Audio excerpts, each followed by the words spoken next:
امریکہ کے سب سے بڑے دشمن کی ہلاکت کے ایک سال بعد امریکی صدر براک اوباما نے افغانستان کی بگرام بیس سے اپنی قوم کے لیے ٹیلی ویژن خطاب کیا اور یہ عزم دہرایا کہ ان کا مقصد القاعدہ کو مکمل طور پر ختم کرنا ہے۔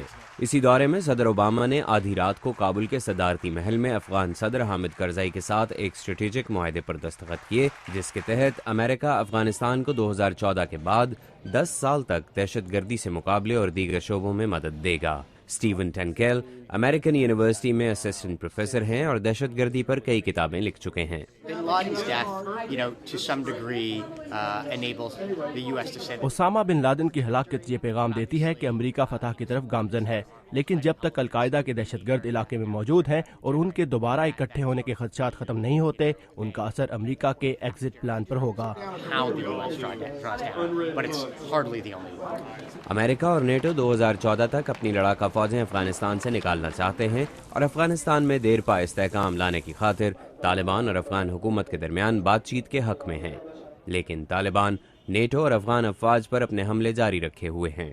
بدھ کی صبح جب صدر اوباما افغانستان کی فضائی حدود سے نکلے ہی تھے کہ کابل میں غیر ملکیوں کے کمپاؤنڈ کے گیٹ پر ایک گاڑی کے ذریعے خودکش حملہ کیا گیا۔ بعض امریکی اور افغان ناقدین کے مطابق ان حملوں کی پلاننگ پاکستان کے قبائلی علاقے نارتھ وزیرستان میں ہوتی ہے۔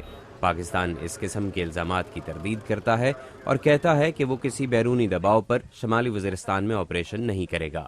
مبصرین کا کہنا ہے کہ افغان حکومت اور طالبان کے درمیان کسی قسم کا معاہدہ ہو جانے کے بعد بھی خطے میں موجود دیگر جنگجو تنظیمیں کسی خلا کی منتظر رہیں گی اور اپنی کارروائیاں جاری رکھنے کی کوشش کریں گی۔